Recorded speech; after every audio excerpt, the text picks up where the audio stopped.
goodbye, 'cause this one means forever. Now you're in the stars, and 6 feet's never felt so far.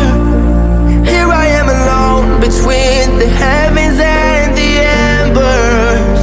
Oh, it hurts so hard. For a million different reasons, you took the best of my heart and left the rest in peace. Baik, bismillahirrahmanirrahim. Assalamualaikum warahmatullahi wabarakatuh. Perkenalkan, saya Muhammad Anwar Wahid dari semester 7 Universitas Islam Raden Rahmat Malang, akan menjelaskan atau menjabarkan terkait tentang citra tubuh yang positif atau fisik yang positif dalam kehidupan. Di dalam arti tubuh positif, citra tubuh adalah sikap seseorang terhadap tubuhnya, baik secara sadar maupun tidak sadar. Kebanyakan remaja berpendapat bahwa tubuh yang normal dan ideal dalam standar masyarakat merupakan sosok yang sempurna.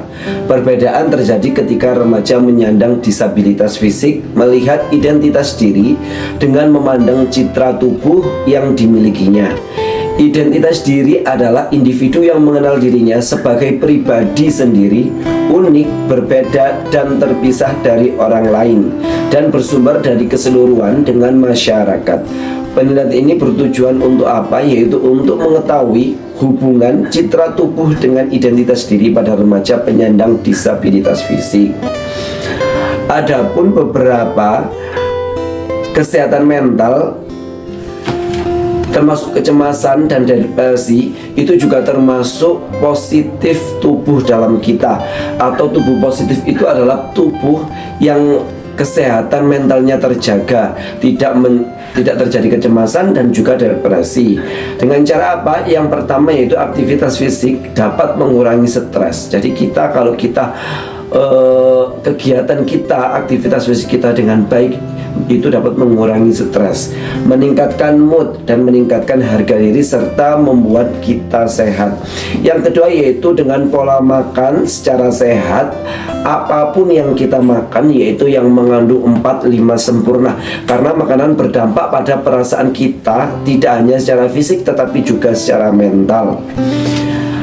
Yang ketiga yaitu tidur. Tidur ini memang menantang menjalani kehidupan sehari-hari di bawah awan kelelahan. Ketika kita sudah sangat lelah, kita diharuskan untuk istirahat, yaitu dengan cara tidur. Karena ketika kita tidurnya tidak dengan standar atau tidak sesuai dengan kadar istirahat kita, maka tubuh kita pun tidak akan sehat. Adapun beberapa karakteristik tubuh positif yang perlu kita ketahui, tubuh mempunyai kekuatan yang luar biasa untuk menghasilkan kehidupan yang bermakna, yang terbukti dalam laporan transendensi spiritual dan yang diwujudkan individu yang tubuhnya telah mengalami rasa sakit fisik yang ekstrim secara konsisten, melaporkan rasa makna hubungan spiritual melalui diri yang terluka. Itu menurut Frank 1995.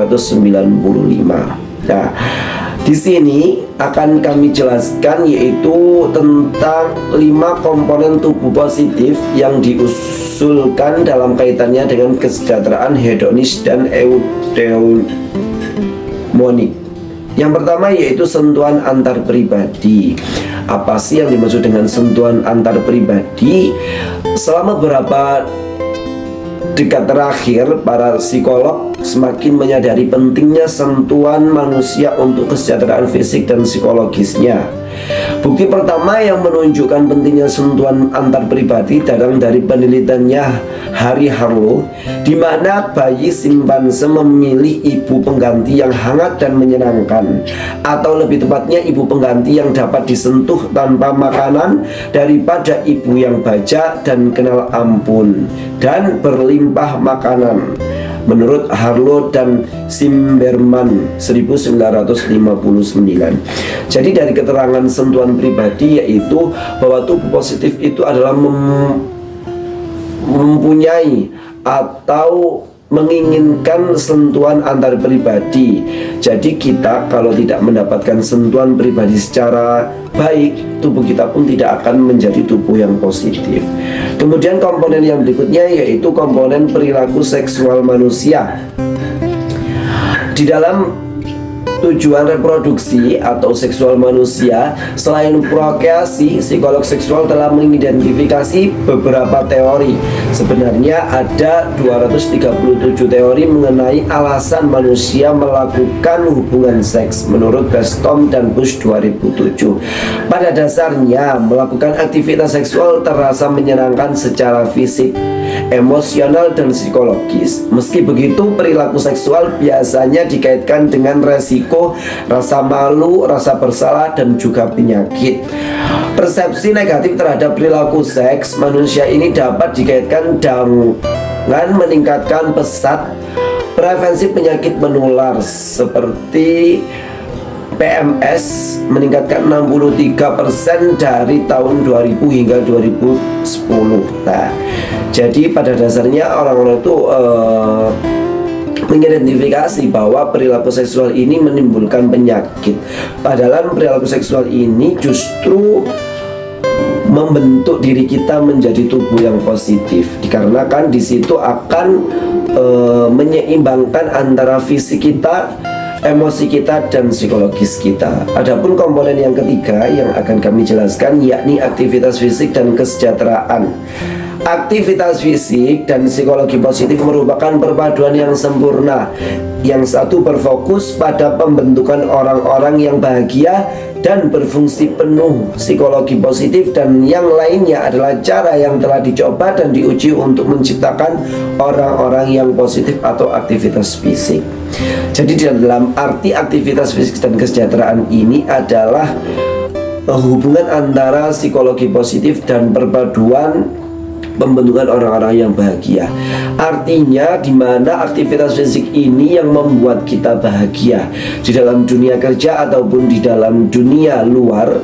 Ketika kita bahagia, aktivitas fisik kita terjaga dan aktivitas fisik kita terpenuhi, maka kita merasa bahagia. Ketika kita sudah merasa bahagia, kita akan merasakan kesejahteraan dalam kehidupan kita. Nah, itu yang membuat kita menjadi tubuh yang positif. Adapun komponen yang ketiga yaitu nutrisi, yang mana karena psikologi positif ini berfokus pada kesejahteraan, mengejutkan bahwa hanya ada sedikit refleksi mengenai potensi peran nutrisi dalam disiplin ilmu ini. Sekali lagi, penting bagi kita untuk melihat kesejahteraan secara holistik dengan mengakui hubungan antara apa yang kita lakukan dan apa yang kita masukkan ke dalam tubuh berpotensi mempengaruhi kesejahteraan kita. Secara khusus, bagian berikut mengulas bagaimana menjaga berat badan dan pola makan yang sehat. Jadi yang dimaksud nutrisi di sini adalah 4 sehat 5 sempurna, yang mana kita masukkan ke dalam tubuh yang membuat tubuh kita menyerap beberapa nutrisi sehingga tubuh kita menjadi tubuh yang ideal. Dimana ketika tubuh ideal itu terjadi pada diri kita, tubuh atau fisik kita pun menjadi tubuh yang positif. Adapun komponen yang kelima yakni sakit fisik, merupakan kontroversial dan berlawanan dengan intuisi. Penelitian menunjukkan bahwa perasaan sejahtera eudaimonik dapat dirasakan melalui pengalaman kesakitan fisik seperti yang dialami selama fisik sakit dan modifikasi tubuh. Meskipun penyintas kanker dapat menimbulkan efek samping negatif dan diagnosis dan pengobatan secara fisik dan psikologis, ada juga laporan tentang persepsi yang hidup berbandingan dengan pengembangan diri melalui ketahanan terhadap rasa sakit fisik. Nah, jadi yang kelima yaitu sakit fisik, kita harus melakukan yang namanya berdampingan ataupun melakukan yang namanya modifikasi tubuh supaya fisik kita atau tubuh kita tidak terkena sakit atau serangan penyakit. Baik, dapat disimpulkan dari pengertian sikap tubuh yang positif, yakni citra tubuh adalah keadaan tingkah laku kita secara sadar ataupun tidak secara sadar. Dengan adanya cinta terhadap diri kita, itu membuat kita menjadi tubuh yang positif. Karena ketika kita melakukan aktivitas kita sehari-hari dengan cara yang positif, membuat kita bahagia, sehingga kita merasakan titik cinta kepada diri kita. Ketika kita cinta terhadap diri kita dan kita sangat bahagia, itu membuat kehidupan kita menjadi sangat-sangat sejahtera. Jadi dapat disimpulkan, apabila kita ingin melakukan atau menjadi tubuh yang positif, kita harus melakukan 5 komponen yang sudah saya jabarkan di atas, sehingga tubuh kita akan menjadi tubuh yang positif, sejahtera di dalam kehidupan kita. Baik, terima kasih. Itu pengertian tentang